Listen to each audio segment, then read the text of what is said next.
Yorick ban from red side, so another targeted top lane pick, potentially a jungler pick. It's hard to tell. Yorick sort of being pushed into that jungle by some players, so it's one of those things that we can never see. Yeah, and I love to see here the Yorick ban in a way, because it's simply saying, we know your champion pool, we're keeping an eye on you. So it's the idea of meta versus counter. But talking about meta, Miss Fortune, super high priority in week number 1. She's now taken away, and we get to see maybe the other AD carries get to rear their heads as the Kayle ban's interesting. I love the Kayle ban. That's fun. I really like that Kayle ban because, like we've been talking about, a lot of these teams have been playing that hyper carry scaling team comp. So they've taken away the MF, who was a priority pick in the most games that she was played, and they've taken away that Kayle so that, effectively, if you have a Kayle on your team or in the game, you have a ticking time bomb, and if you don't end the game before she hits level 16 to 18, you lose the game. So I really like that they've banned her out. They're maybe going for a slightly delayed team comp, and we have the Ornn picked up by UON and the Jinx potentially being picked up by Griffith. I mean, the Ornn isn't too surprising. You and I had a discussion warp as we were coming into today, but what do we expect in the top lane? We pretty much exclusively expect Ornn, and honestly, I kind of do expect the likes of I believe it's the Mordekaiser right now is the counter to that champion, but I love the Jinx. Yeah. That tells you they're going for some sort of... That's that late game insurance policy already done and dusted, and I really want to see what GU have got planned for the rest of the game. Yeah, no, I really like that Jinx. It's a really good pick, a really strong hyper carry. Oh, wow, and a Talia as well. Talia is another champion who they might be picking, I guess, as either a safe mid laner for Big Herc to say, keep off me and keep off the ADC by putting up that the W or the ulti. I really like that. It's an interesting pick.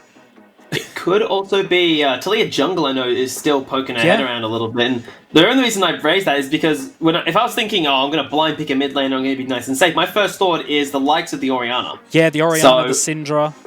Yeah, especially when Akali gets locked in. That is...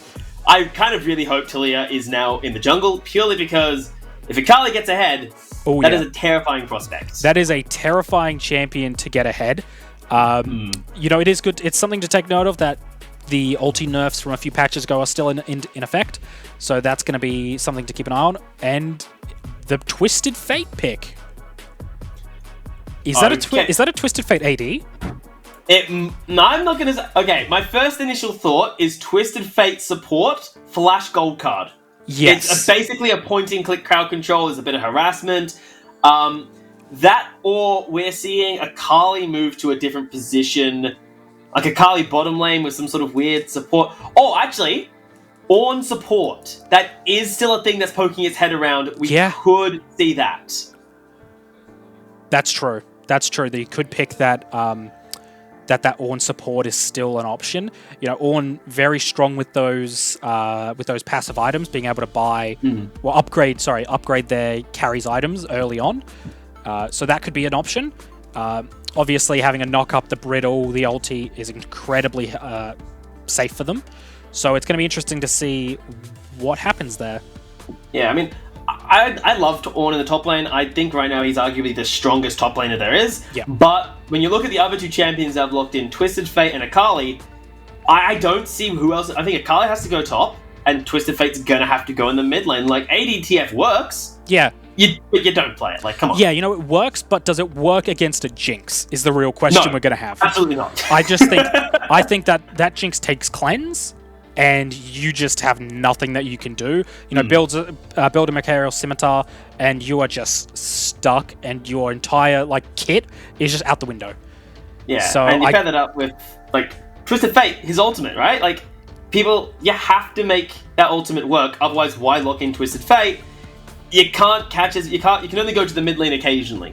The reason he works in mid is because you go top, he can go anywhere. Yeah, exactly. You can go anywhere. So it almost has to be a mid lane. I assume that... I don't know why we can't see champions. I assume some form of remake is taking place. I believe there was a technical error with the lobby. The lobby had to be remade, so they are currently just in the process of remaking that lobby. I don't know if they're going to be picking new picks. Oh, same champion, same pick and ban, Yeah. so that's perfectly fine. Yeah, so it'll be the same. So as well. we'll have everything we have been talking about will not go to waste. So that's always a positive. Yeah, and we did see right before the lobby ran away from us that the side of Griffith were looking at a Thresh for that bottom lane. And I actually really like that, because if it is sitting to the Ornn, it simply means Ornn shouldn't be able to engage on Thresh, but Thresh, let's just say it's not exactly a one-way street. Yeah, as a Thresh player myself, it brings me unending joy to see Thresh picked in any scenario. So... yeah, Thresh is a really good pick into Ornn because, especially in choke point team fights, he can always throw the hook out, throw the E out, throw what he needs to just to delay the ulti. And they can't engage without that, the disengage from Thresh W is incredibly very safe. So I really like that. Yeah, and you're talking about the engage that's coming out of the University of Newcastle. Akali, she can throw herself headfirst in. Shouldn't. No, so I don't recommend it. Oh, okay, so, bit of a change. Akali is Olaf, so I assume that's where the technical error came in. It must have been a miss... Yeah, it was a misclick. The tech error came in. Yeah. Okay. Olaf makes a lot more sense That here. makes a lot more sense of what's happening. Yeah, so that was a misclick. So they're meant to be an Olaf. So that sorts most of what we were thinking out. Yeah, and that does answer. I was partly worried about the engage, but now you've got Olaf who can sort of... It's not ideal, in my opinion, but you can still throw Olaf in at the problem. No, they could always take a Callista. Callista's a very strong AD right now.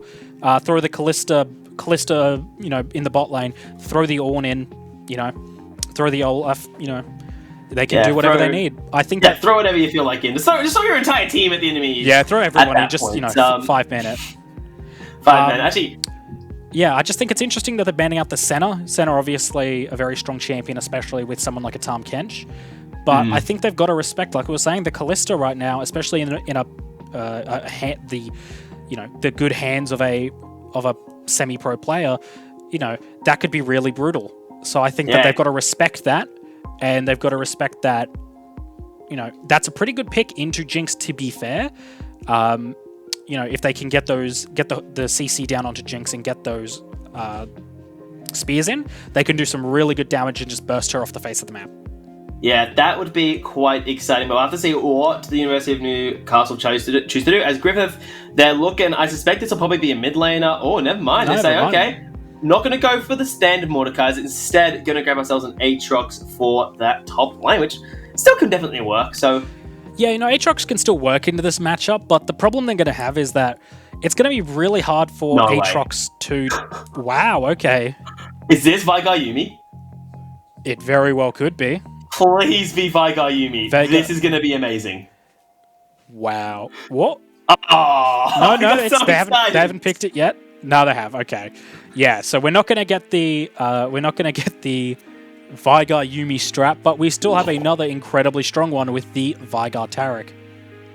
Yeah, definitely can do a lot. And Veigar, it's the inevitability of... Veigar is like a mini Thanos, because he will eventually hit you with his R, and it is going to take at least half your health anyway. So. Yeah, it is going to hurt you if you don't have 8,000 HP. Ooh, I love this, actually. I love the Cassio lock-in here. Because if Twisted Fate says, I'm out of here, I'm going to go gank another lane, Cassio shoves that in hard. Yeah.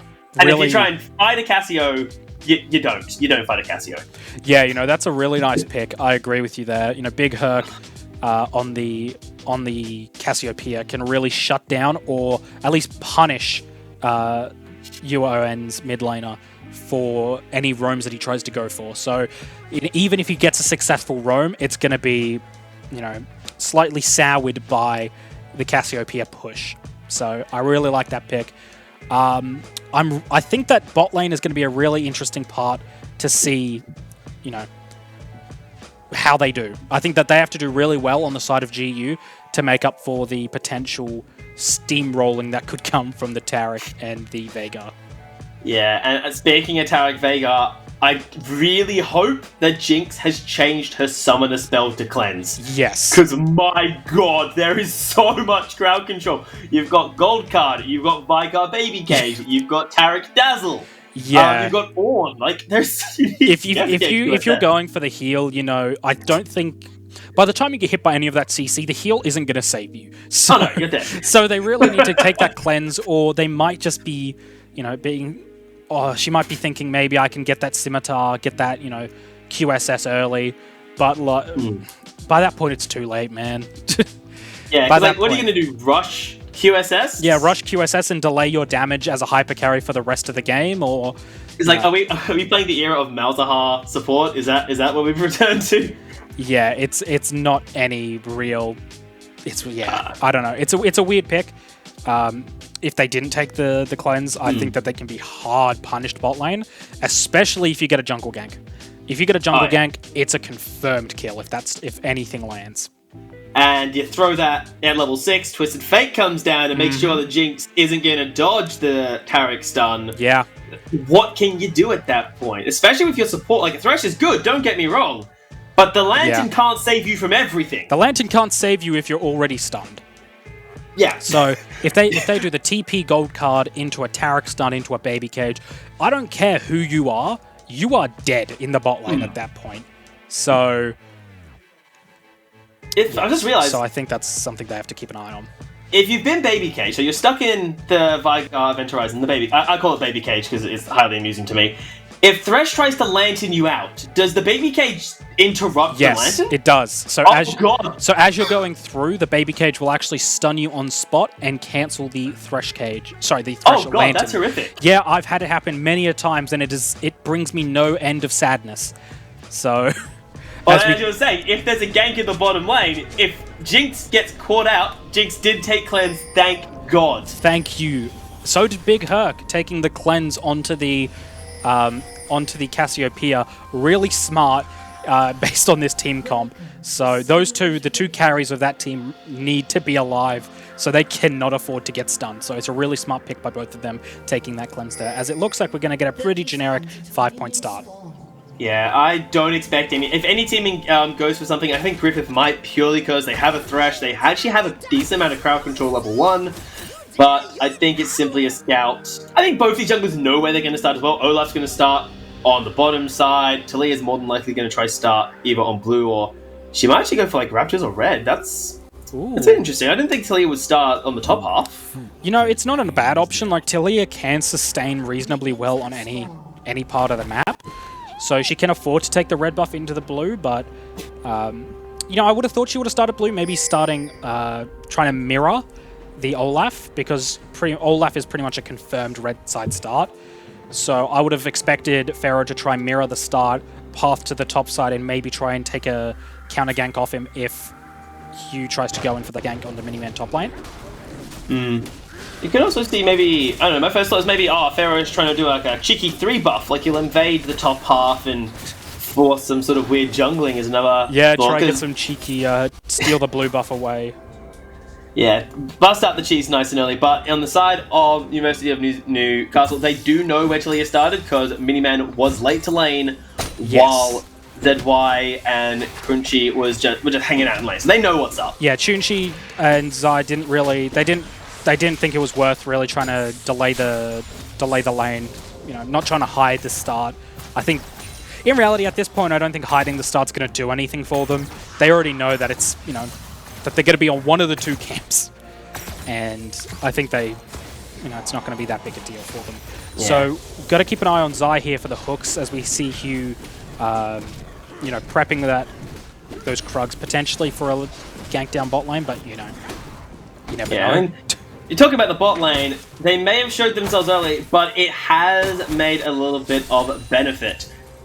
With Conchi has got himself a nice start to the later pushing lane, but he also has a angry Olaf hanging out nearby. There we go, yep. Olaf going for that gank. So we could see the start of a gank. Baby comes out, it does connect, cleanse is not used, and the dazzle is down, which means all they have now, the undertows from the Olaf, a beautiful play from ZY, should keep them safe, and the side of the University of Newcastle will be thwarted in their first gank of the day. Yeah, Griffith getting to walk out there very luckily, because the baby cage landed, but unfortunately the dazzle from Taric did not land, and it looks like we've actually got an engage here onto the Olaf. Yeah, they've got him in spot to flash. He's not going to save him as well. No. First blood for a Jinx. That's not what you want to see. The potential fall off here as Metapod is getting slammed away, but there's not a lot of crowd control. Meanwhile, what's happening? Miniman solos walk the dog on the top half of the map. Are you kidding me? Are you joking? Is what did Ornn do there that messed up so badly that he was able to get solo killed at 3 minutes? And he burnt his flash. Yeah, so that's a flash down on both the top laner and the jungler from the side of UON. So a really good start for Griffith, a tragic start for UON, and this is going to be really difficult for them to come back on. And it's not just the solo lanes. Oh, actually, coming back in a second. This is an attempted gank from Pharaoh. Will not result in much. But the CS difference in the mid lane isn't exactly the prettiest either. 10 so far for Big Herc on this Cassiopeia, which to a degree is what you kind of expect when you look at a Cassiopeia in that matchup. But it's still a little alarming because that Twisted Fate needs to hit level 6 as quickly as possible. But they're already down 1,000 gold. Yeah, you know, it's really bad for the Twisted Fate right there. Oh, and he actually Ornn missing the cannon there. It's really important for both those mid laners. They want to get back and get a cheetah recall as fast as possible to get that Tear of the Goddess to start stacking. So currently, Twisted Fate is behind on that Tear of the Goddess push. So Big Herc is probably just going to walk off here, back up and roam to that top fight, potentially get a kill here, and then has the potential just to go back, get that stack, and get back.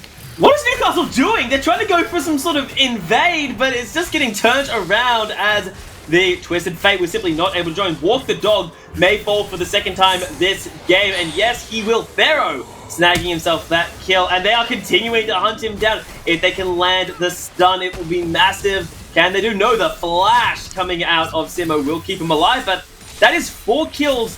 I'd almost want to say donated over to the side of Griffith. And meanwhile, in that team fight, Veigar had to blow both summoner spells in the bot lane just to survive.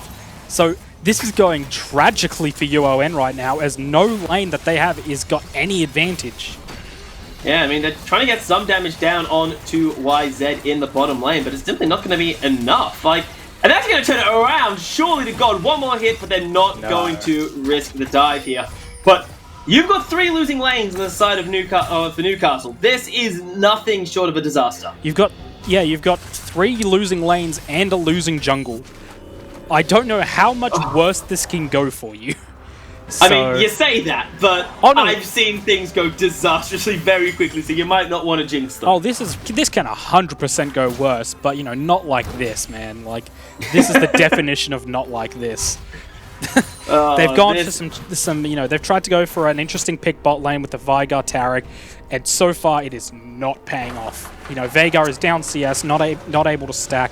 Like we mentioned earlier, Cassio has got that Tear of the Goddess and the Amp Tome and the Dark Seal, and is coming back into lane level 6 with, you know, substantially more items than the TF, and I don't think TF is going to be able to go for much roams here without the threat of seriously being punished down the mid lane.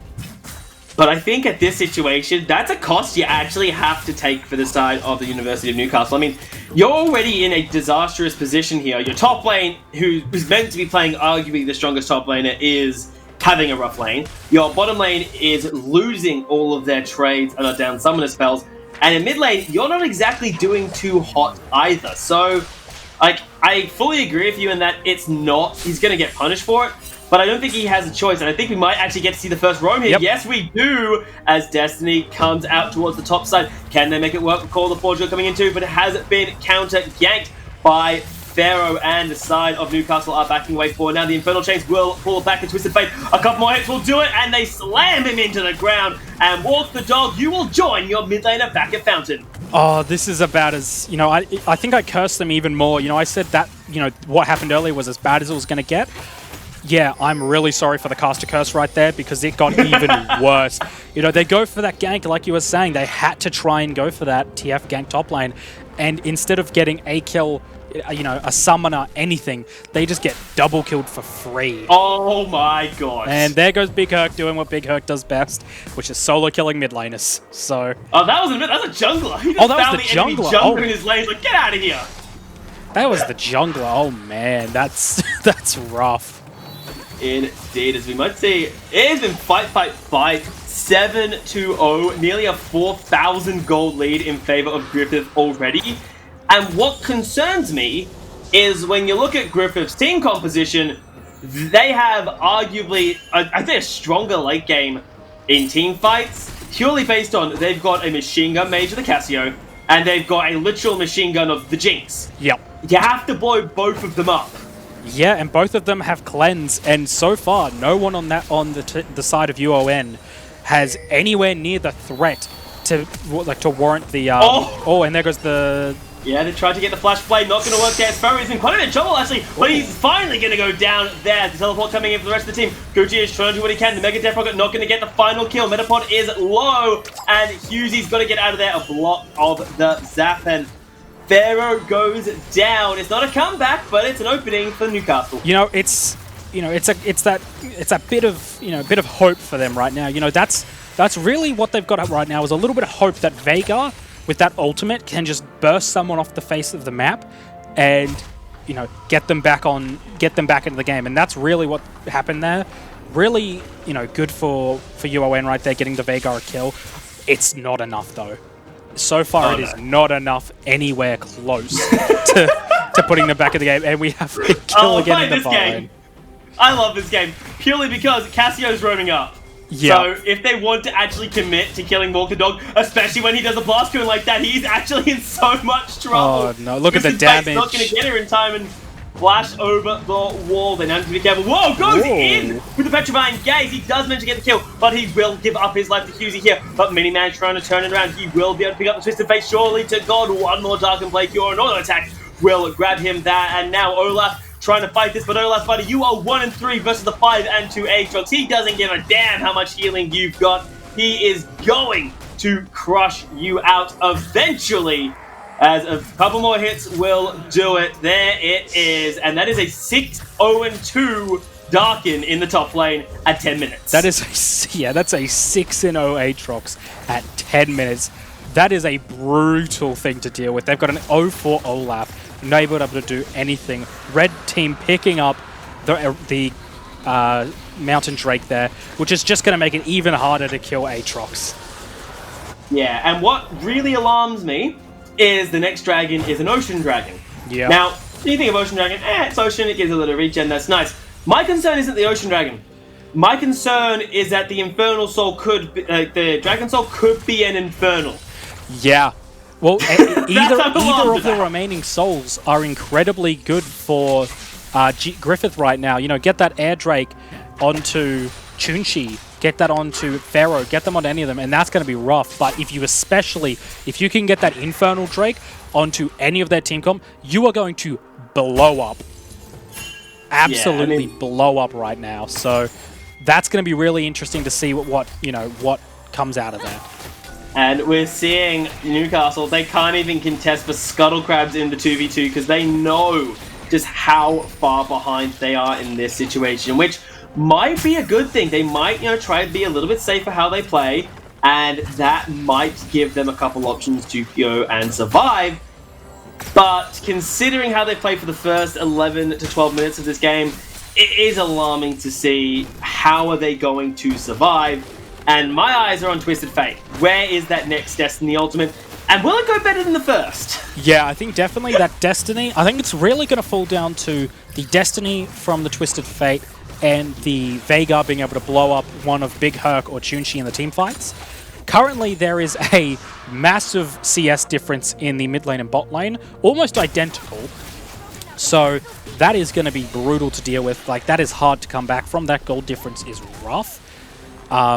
You've got the Olaf with the 1-4 score and the 0-4 top laner. So your top side, which is meant to be a pretty strong side in the current meta, is not performing anywhere near as well as it needs to. And GU just picked up the Herald, so it is not going well for them right now.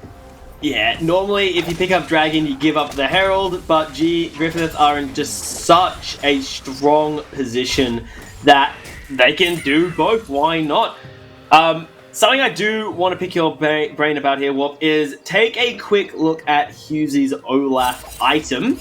Oh, wait a second, come back to in a second. We must see something in the bottom lane. Baby Cage does lock in ZY. He uses stopwatch to buy a little bit of time, but the counter gank is coming in here. Metapod does not get a closing radius off in time. He's going to go down, but Hughes decides not to overchase. Yeah, really smart not to overchase that, because they can now walk this in with Herald under tower. If UON decide to stay, they die for that stay.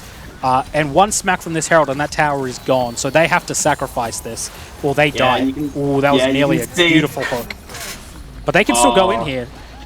If he doesn't respect... Ooh, trying to... I think he's trying to... He was trying to bait out the reaction. Oh, Pharaoh, that was beautiful. See, that's a really fun play to do on Thresh if you get the chance.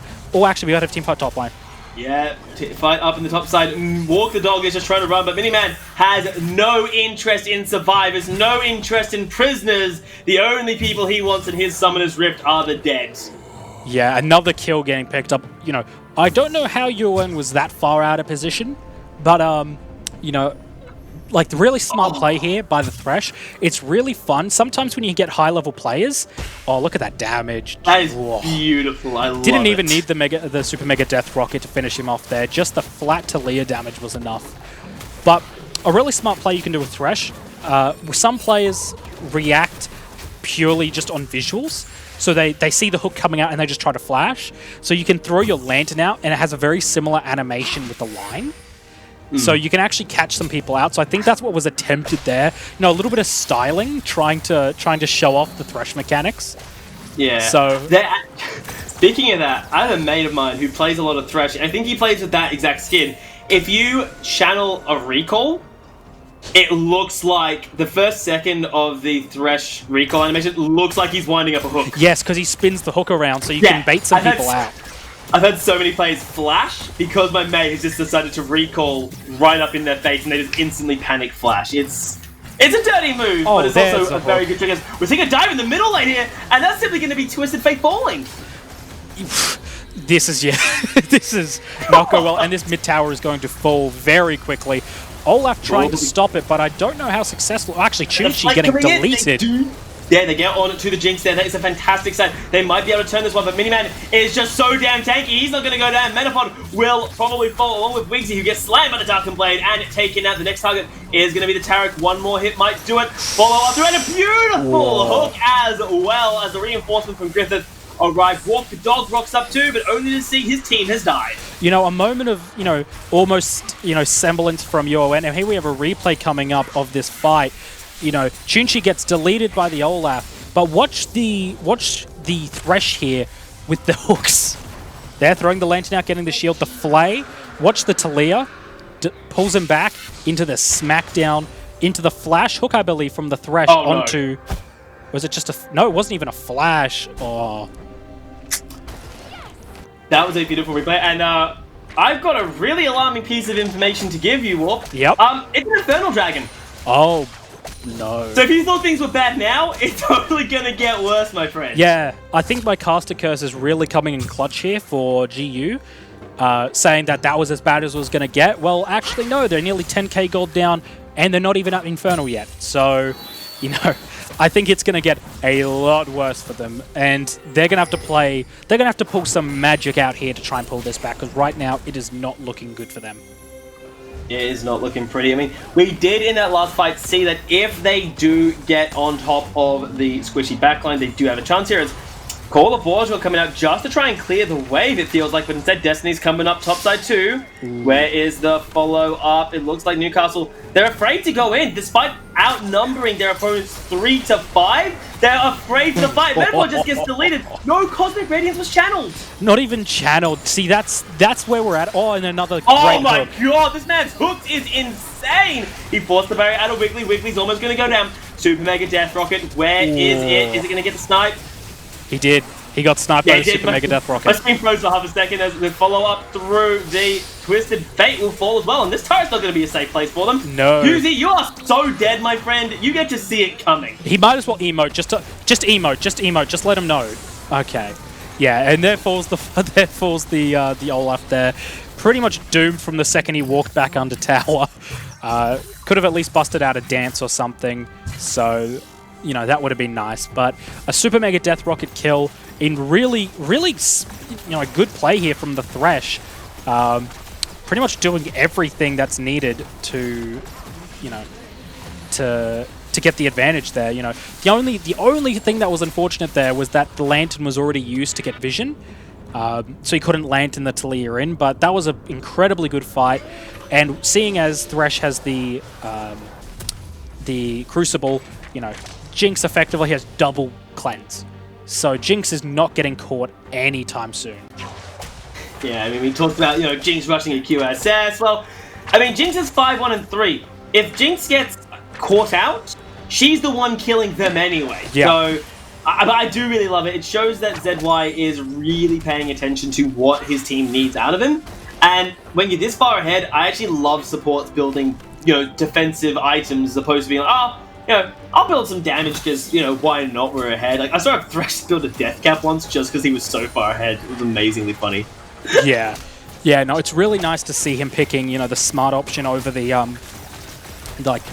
probably the better damaging option, because he knows that the Thresh doesn't need, right now, Chunchi doesn't need the Knight's Vow, the redemption at this point.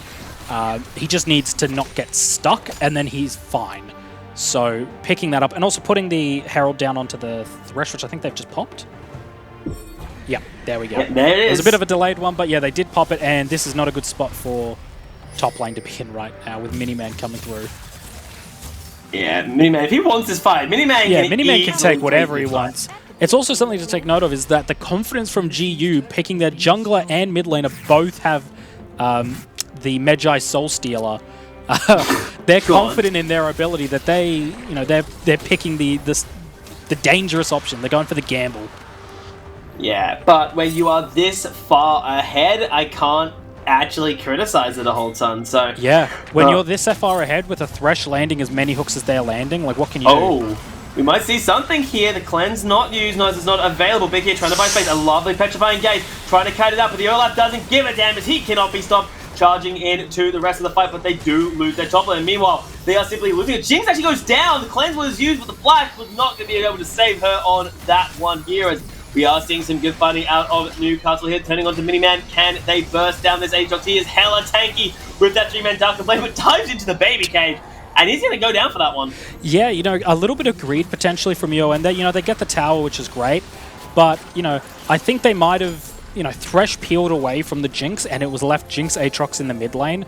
And unfortunately, they just got jumped on, and there was nothing Aatrox could do to peel for that Jinx. So, really unfortunate there. Unfortunately for Big Herc as well, his cleanse just came up. So in that fight, he didn't have cleanse in the bot lane to get out of the the stun card or anything. So hopefully this next fight they'll have a better option. Finally, Thresh picking up that that support item, that'll the tanky item, the Zeke's Convergence, making Jinx a little bit safer. Yeah. And now coming into the Dragon fight, it looks like Newcastle, I think they know they have to fight this. You can't just be giving away Infernal Dragons. But also, if they do choose to fight this one, I am very concerned as it is going to get taken down by the side of Griffith and the follow-up coming on as they have been flanked by Big Hurst, the Petrifying Gaze landing on multiple members, and now they're just being collapsed on as Griffith will run over Newcastle. Newcastle's lost one. They will lose their top laner too. And an excited Jinx goes charging forwards. Can she get any more rockets down? It looks like not, but with 2 members down, the bait is a very real possibility. Yeah, that was a really dangerous fight by UON because they should have expected that if Griffith gets that dragon, that Jinx's passive, now includes dragon, so she gets excited off that, and they're just going to take that advantage. They've taken down the jungler, they've taken down the top lane, and they're going to turn their faces to Baron, and this is going to go down so quickly. Yeah, and I love the decision to go for Baron instead of trying to break open Newcastle's base. Say, hey, they've still got 3 people up. Let's not be cocky. We saw what happened when we did that, and we got killed for it. So this is Griffith maybe taking a step back and saying, hey, look, we're ahead, but let's not push our luck that much that quickly. So yeah, I like the decision making here coming out of Griffith. Yeah, a bit of self-reflection, I think, from the side of Griffith being, acknowledging the fact that yes, they are strong, but they can still be punished. They aren't invincible. So knowing that, hey, if we push the mid lane and lose that fight and give UON a Baron, that gives them that puts them in a very dangerous spot to get themselves back into this game. So really smart of them to remove that neutral objective from the map, and it looks like they're going for a gank in the top lane. Yeah, the flash will at least get the Vigar out, and the flash immediately followed up with the Olaf. That's 2 flashes for the cost of a Weaver's Wall. That is, well, instead of Newcastle, I don't think they had much of a choice in the matter. No, I don't think I think that maybe Olaf was in the shop because the Weaver's Wall came through and he didn't even move. So I don't know if the shop was open because there was no movement from Olaf there, just getting caught out, you know, a free stun by Chun-Chi, forcing the ultimate and the flash out. So maybe a bit of panic, maybe a bit of, you know, a lack of attention. I don't know yet. Well, it's a rough situation either way you spin it, as the front door of the Newcastle base is being kicked open by Griffith. The tower will fall. The inhibitor surely will come up next as Cosmic Gradient's popped out. Call of Portal coming in as well. They've got 2 seconds of immunity. What can they do with it? They're going on to the Jinx, but the Jinx will kite out, and now Mini is just throughout the heart of the team, and they are going to fall one by one. The only man who gets out with his life will be Husey on that Olaf. And other than that, Newcastle, they ain't defending their base, and this will be Griffith University taking the game over the University of Newcastle. Jesus, there come we on. go. He was on Fountain. Yeah, this is just a flex at this point. They know they're strong, and they know that the Fountain isn't going to be enough to defeat them. GG.